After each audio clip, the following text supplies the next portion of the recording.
Hello, नमस्कार सभी को। हमारी इस वीडियो में आपका स्वागत है।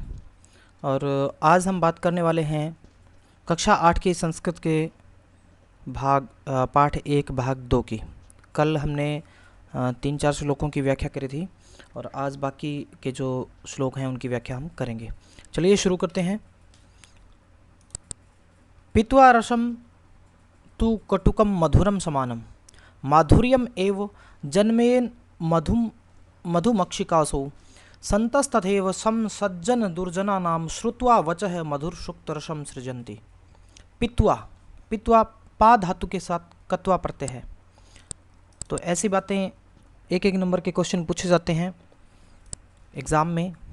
तो पा धातु और कत्वा प्रत्यय, कत्वा का तो आशेष रहता है। पित्वा पी करके, रसम रस, तू तो, कटुकम कड़वा, मधुरम मधुर, समानम माधुर्यम एव एक समान, माधुर्यम एव मधुर ही, जन्मेत उत्पन्न करते हैं, मधु शहद, मक्षिका असु वह मक्खी, अर्थात वह मक्खी कड़वा और मधुर दोनों प्रकार के रसों का पान करके केवल मधुर रस अर्थात शहद का ही निर्माण करती है। कि जो मधुमक्खी होती है वह कड़वा और मधुर दोनों प्रकार के रसों का पान करती है और जो उत्पादन करती है या जिसका जन्म करती है, जिसको उत्पन्न करती है, वो मधुर रस अर्थात जो शहद होता है वो मीठा ही होता है।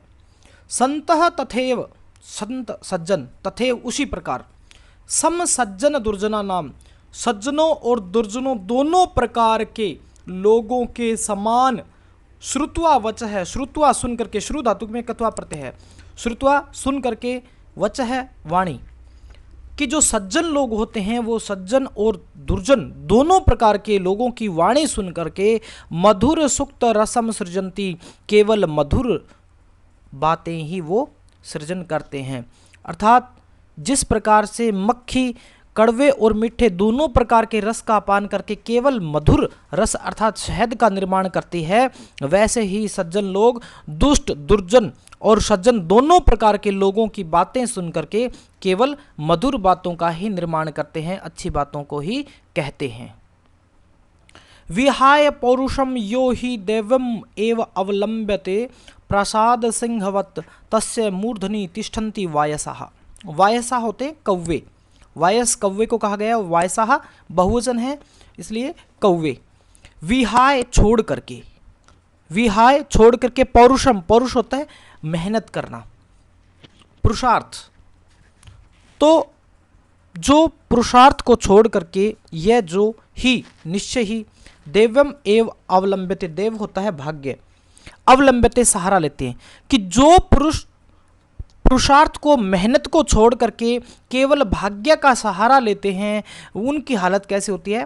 प्रासाद, प्रासाद होता है महल, प्रासाद सिंहवत, महल पर बने हुए शेर की तरह, महल के ऊपर जो पत्थर का शेर बना होता है उसकी तरह, तस्य मूर्धनि, तस्य उसके मूर्धनि माथे पर, सिर पर, तिष्ठन्ति वायसाः, तिष्ठन्ति ठहरते हैं या बैठे रहते हैं, वायसाः कौवे। कि जो मनुष्य अपने मेहनत को छोड़ करके केवल भाग्य पर आश्रित होता है, भाग्य का सहारा लेता है, वह व्यक्ति प्रासाद सिंह की तरह यानी महल पर बने हुए शेर की तरह उसके माथे पर केवल कौवे ही बैठते हैं, अर्थात परिश्रम ही सफलता की कुंजी होती है। पुष्प पत्र फल छाया मूल वलकल दारु भी धन्या मही रूहा ये साम विमुखम यान्ति नार्थिन। पुष्प फूल, पत्र पत्ते, फल छाया, मूल होता है जड़ और वलकल होती है वृक्षों की छाल, दारू भी और लकड़ी भी यानी इनके द्वारा। तो इन सभी के द्वारा फूल, फल, पत्ते, छाया, जड़, छाल और लकड़ी, इन सभी के कारण धन्या महीरूहा, महीरूह होते हैं वृक्ष, धन्या धन्य हो जाते हैं। ये शाम जिनके पास से, विमुखम यान्ति न अर्थिन, अर्थिन होता है कुछ प्राप्त करने की इच्छा रखने वाला, कि उनके पास अगर कोई जाता है तो वो विमुख नहीं लौटता। अर्थात वृक्ष जो है वो इन सभी चीज़ों के कारण, पुष्प, फल, फूल, इन सभी के कारण धन्य हो जाते हैं, क्योंकि उनके पास जो कुछ भी जो कोई भी आता है तो वो इनमें से कोई ना कोई चीज़ प्राप्त करके ले जाता है, यानी ये उनको वापस खाली हाथ नहीं लौटाते। चिंतनीया ही विपदाम आदव एव प्रतिक्रिया, चिंतनीय सोचनीय होनी चाहिए, ही निश्चय ही, विपदाम विपत्ति में, आदव एव प्रारंभ में ही, शुरू में ही, प्रतिक्रिया अपनी ओर से प्रतिक्रिया, कि आने वाली विपत्ति या कष्ट का हमें पहले से ही समाधान सोच लेना चाहिए। न कूप खननम युक्तम प्रदीप्ते वहनीना गृहे, न नहीं, कूप खननम कुआं खोदना, युक्तम उचित होता, प्रदीप्ते जलने पर, वहनीना अग्नि से, गृह घर के, कि हमें आने वाली किसी प्रकार की विपत्ति के लिए उसके प्रारंभ में ही प्रयास उसको रोकने के लिए करने चाहिए, उसके समाधान के प्रयास करने चाहिए, क्योंकि घर में आग लगने के बाद में घर में कुआं खोदना कि उस कुएं के जल से हम आग बुझा लेंगे, ऐसा करना उचित नहीं होता। जिस प्रकार से घर में आग लगने पर कुआं खोदना उचित नहीं होता, उसी प्रकार से विपत्ति का भयंकर रूप धारण करने के बाद में उसका समाधान करना अच्छा नहीं होता, या उसका युक्त जो है अच्छे से नहीं होता।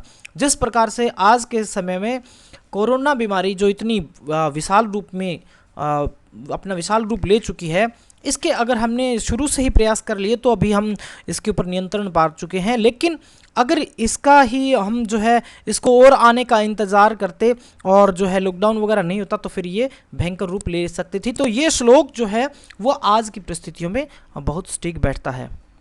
तो ये तो हुए हमारे श्लोक हो गए, इनकी व्याख्या, हिंदी व्याख्या हमने की है, और अगली क्लास में हम जो है इनके अभ्यास के प्रश्नोत्तर करेंगे, और उन अभ्यास के प्रश्नोत्तर के बाद में आपका एक उसके साथ रिटर्न में आपका ये जो है आएगा, उसमें मल्टीपल चॉइस क्वेश्चन होंगे, बहुविकल्पीय प्रश्न होंगे जिनमें 4 उत्तर हैं, उनके एक एक उत्तर आपने देने हैं। वो अगली वीडियो में मैं लेके आऊँगा, या फिर आपको लिंक शेयर कर दिया जाएगा, इस वीडियो के डिस्क्रिप्शन में भी मिल जाएगा, जिससे कि आप वहाँ उसको वो टेस्ट लगा सकते हैं। और अगला जो है वो क्लास, अगला पार्ट शुरू करने से पहले इसके अभ्यास के प्रश्नोत्तर हम करने वाले हैं। तो आपका होमवर्क यही रहेगा कि आप इनके सप्रसंग व्याख्या करें और इसको जो है स्मरण करने का प्रयास करें, स्मरण करें। वीडियो को 1 बार 2 बार 3 बार, जितना जब तक समझ में नहीं आता तब तक देखें, और इस बुक के जो लिंक है वो भी मैं यहाँ साथ के साथ डाल दूंगा, तो वहाँ से आप ये पार्ट जो है वो भी आप डाउनलोड कर सकते हैं। वीडियो देखने के लिए बहुत बहुत धन्यवाद। और अगर आपने अभी तक हमारा चैनल सब्सक्राइब नहीं किया है तो वीडियो के इस कोने के ऊपर आपको जो गोल दायरा निशान दिख रहा होगा, एक लोगो है, उसके ऊपर आप क्लिक करेंगे तो सामने यहाँ आएंगे, तो फिर आपको यहाँ एक सब्सक्राइब का बटन मिलेगा, उस पर आप क्लिक कर दीजिए। घंटी का बटन आएगा, उसको दबा दीजिए, तो हमारी सभी वीडियो आपको नोटिफिकेशन मिलता रहेगा। वीडियो देखने के लिए बहुत बहुत धन्यवाद।